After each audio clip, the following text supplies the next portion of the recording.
just for a picture.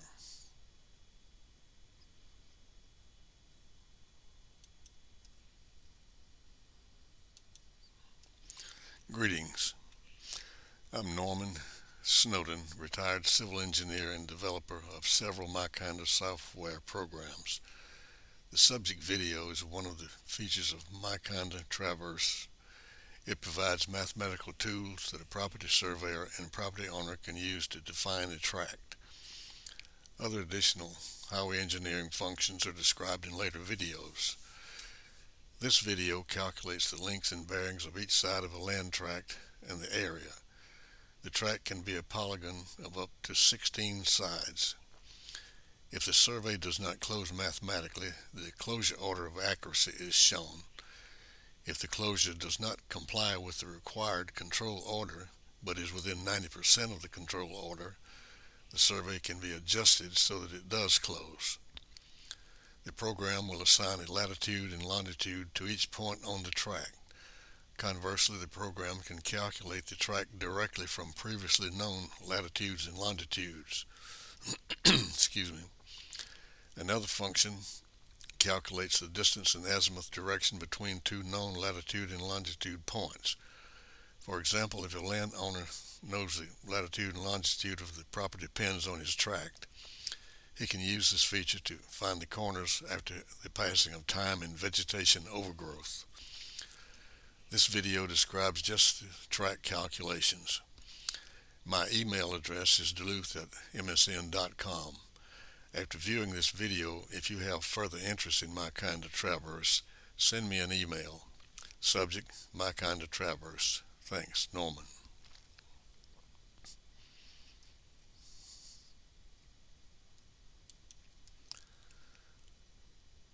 We click on the little icon, my hard hat. First frame comes up. Click. You have to agree to abide by the rules of program use. And click. We're user number 1. You can have as many as 6 users.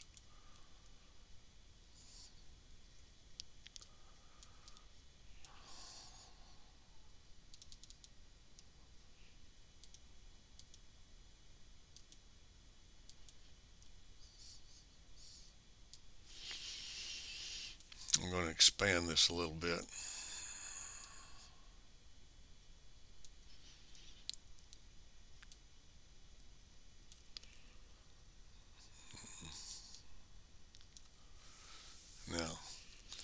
Now we have a 5-sided figure already on the screen.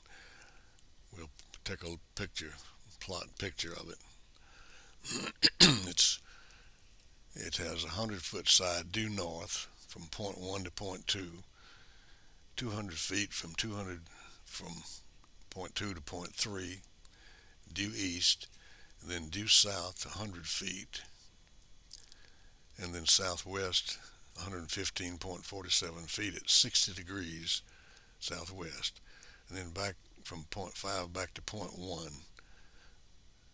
This is symmetrical, 115.47 feet, 60 degrees.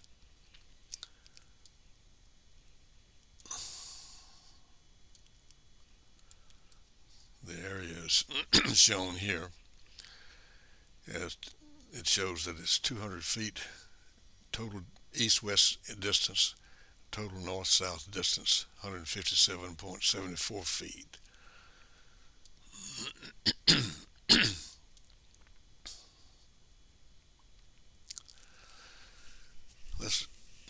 This control order excuse me, is set to 0, which means that it will automatically close. Let's calculate that. Run calculate on it. We have to wait. This is a row of between points going down to 16, then the directions, the distances, and the coordinates, and then longitude and latitude, and station, chord, and angle. The station is just a clockwise list around, and the chord is the distance from point 1 to any other point, and the angle is an angle from point 1 to any other.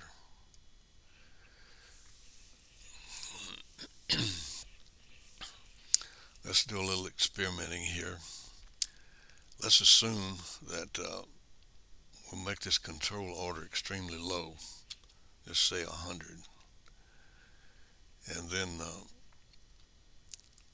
we'll deliberately change this right here to point 40, point 44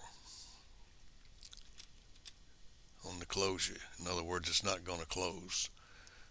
We'll leave the angle. Let's use the angle of, we'll say 59, 59, uh, 59,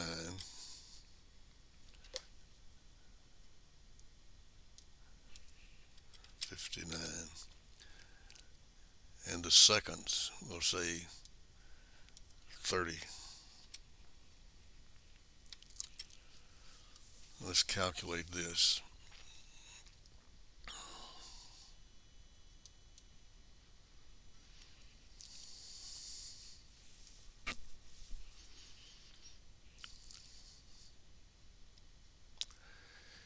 It comes up that the order of survey is 21,030.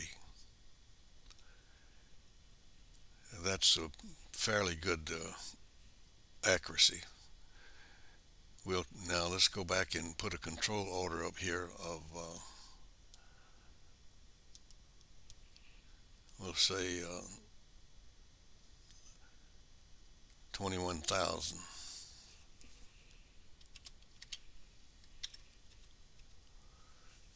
and we'll run calculate again.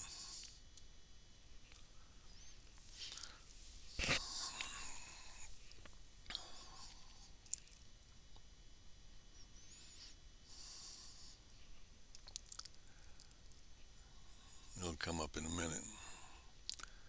There are many other functions on this in this program which we'll be covering at a later date.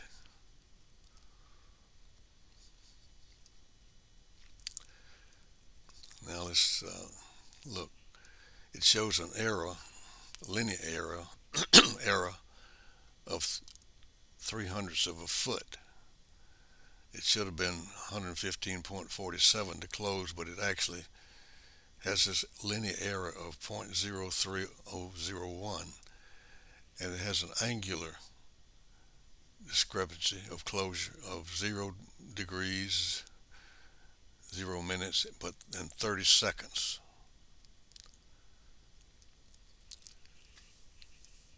Um, let's put this error of closure up here to 21,300, and then click calculate.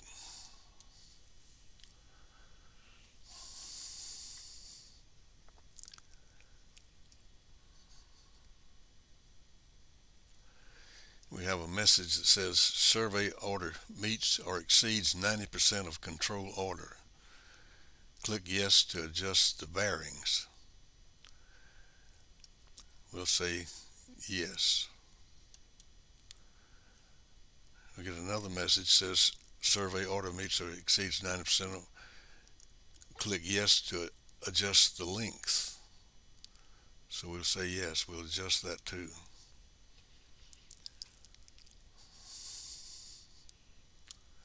And we'll wait till calculate completes.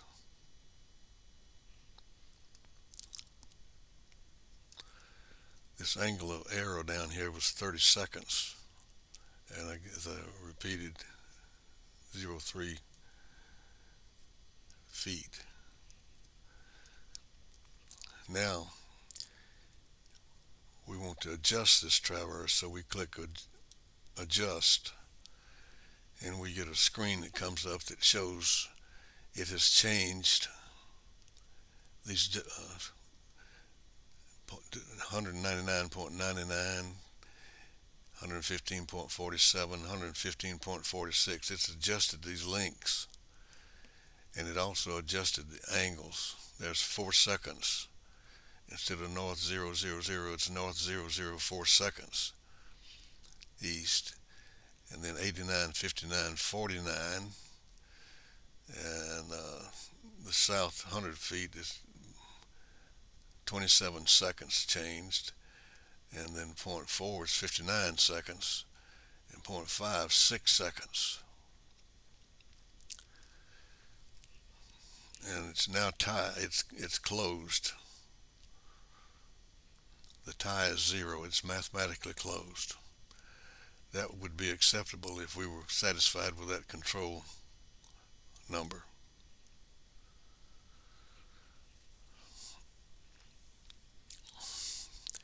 Let's run this again and just say we want to adjust by length. We think the angle was was good.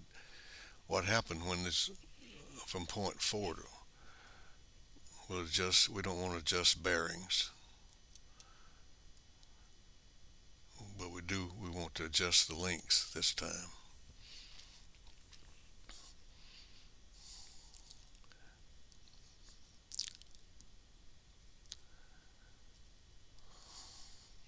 It'll take a while to calculate. It's finished. And we'll adjust the traverse again. It'll be a little different.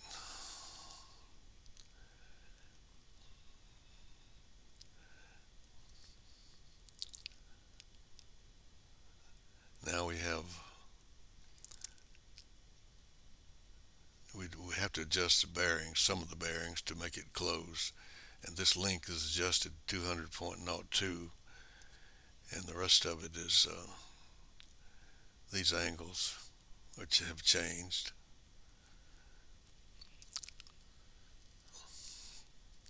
But again, it ties now. It's complete.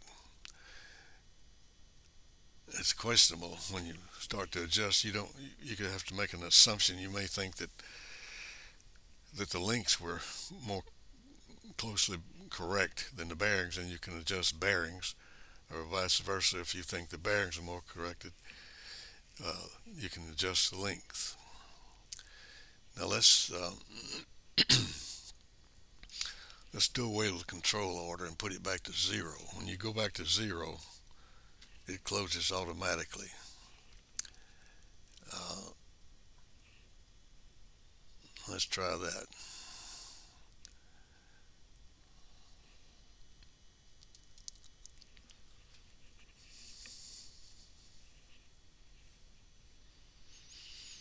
We could have plotted that screen too. We failed to do that before we closed out, but we could have looked at that adjusted plot.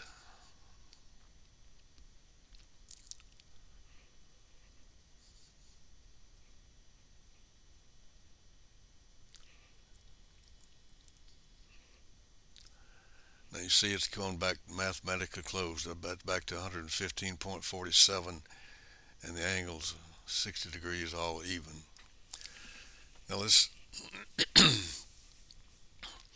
if you wanted to know the azimuth of all these north and south bearings, we could click on point PT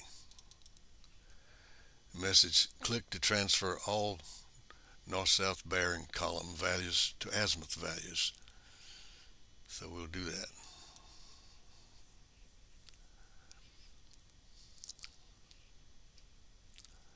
That should come up. There it did.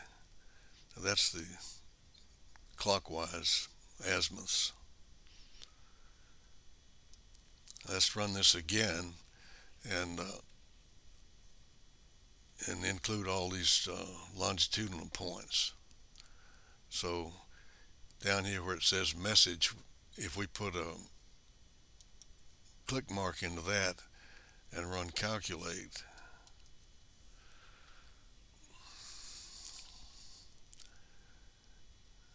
then longitude and latitude of these points will appear.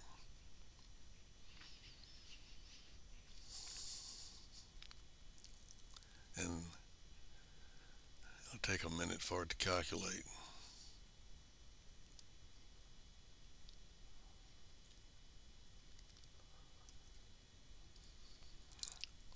So there they are. That's the latitude and longitude of each one of these points.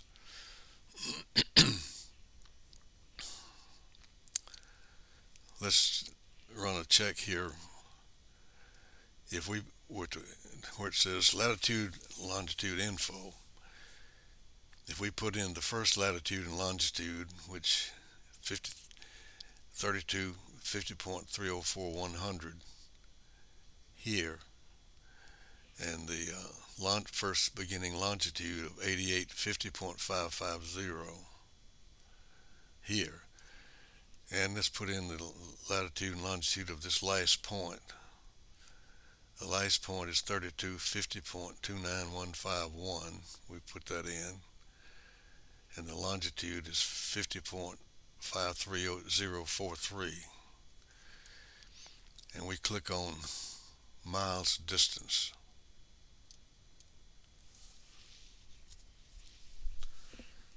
And what the result is 0.02187. That's in miles. So we multiply point 0.2137 times 5,280 feet in a mile.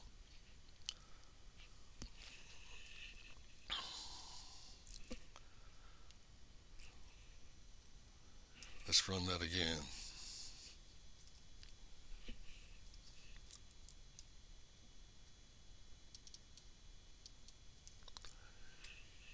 Point zero. Let me get my glasses on here.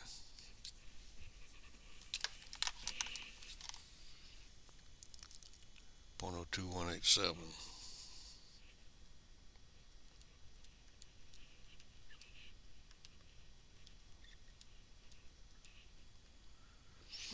It comes out 115.4736. That's not shown here, but that's what this will come out in feet. And by looking up here, it's 115.47. And the azimuth is 119.99140. That is that's the direction from. Let's look at this plot again. That is the direction from back this way, from point 1 toward the south and east. It's shown here as 60 degrees south, but it's actually an azimuth of 120.